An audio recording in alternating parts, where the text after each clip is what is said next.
Assalamualaikum warahmatullahi wabarakatuh.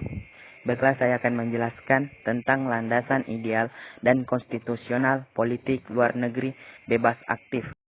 Adapun landasan pelaksanaan politik luar negeri yang terbagi menjadi tiga: landasan ideal, landasan konstitusional, landasan operasional. Landasan ideal yaitu Pancasila, landasan konstitusional yaitu Undang-Undang 1945, landasan operasional yaitu penjabaran landasan ideal dan konstitusional. 1. Landasan ideal. Landasan ideal dalam pelaksanaan politik luar negeri Indonesia adalah Pancasila, sebab nilai yang terkandung dalam Pancasila merupakan pedoman dan pijakan dalam melaksanakan politik luar negeri Indonesia.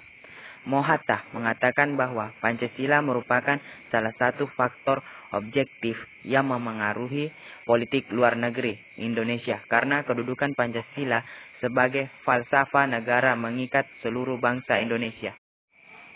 Dasar politik luar negeri Indonesia kembali dipertegas oleh Mohatta dalam buku karyanya yang berjudul Dasar-Dasar Politik Luar Negeri Indonesia.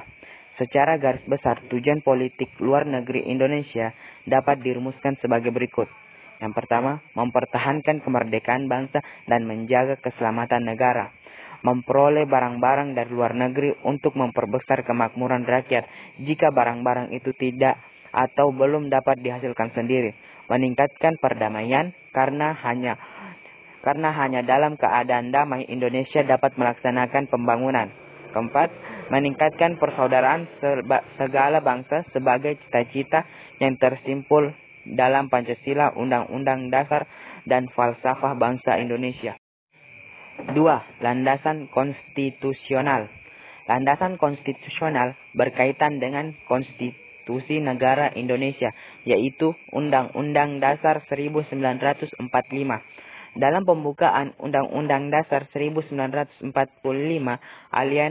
alinea pertama, landasan konstitusional pelaksanaan politik luar negeri Indonesia secara jelas dipaparkan bahwa sesungguhnya kemerdekaan itu ialah hak segala bangsa, dan oleh sebab itu maka penjajahan di atas dunia harus dihapuskan karena tidak sesuai dengan pri kemanusiaan dan pri keadilan.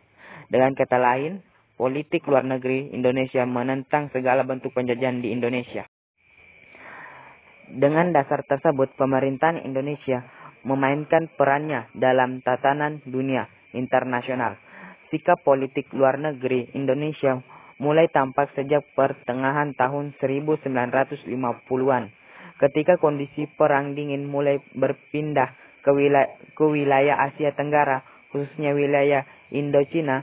Indonesia mampu mengambil sikap politik yang tegas dan menyatukan negara-negara di kawasan Asia Tenggara untuk mengatasi konflik yang memanas di wilayah Indochina. Setiap politik luar negeri pasti memiliki satu tujuan. Politik luar negeri Indonesia juga memiliki tujuan, yaitu mengabdi kepada tujuan nasional bangsa Indonesia yang tercantum dalam pembukaan Undang-Undang Dasar 1945 alinea keempat yang menyatakan melindungi segenap bangsa Indonesia dan seluruh tumpah darah Indonesia, dan untuk memajukan kesejahteraan umum, mencerdaskan kehidupan bangsa, dan ikut melaksanakan ketertiban dunia yang berdasarkan perdamaian abadi dan keadilan sosial. Dan yang terakhir, landasan operasional. Landasan operasional terbagi menjadi dua, yaitu landasan operasional politik luar negeri bebas aktif diperlukan agar prinsip bebas aktif dapat dioperasionalkan dalam politik luar negeri Indonesia. Oleh karena itu, landasan operasional politik luar negeri Indonesia senantiasa berubah sesuai kepentingan nasional. Yang kedua, sejak awal kemerdekaan hingga masa Orde Lama, landasan operasional pelaksanaan politik luar negeri bebas aktif sebagian besar dinyatakan melalui maklumat-maklumat dan pidato-pidato Presiden Soekarno. Sekian dari saya. Terima kasih.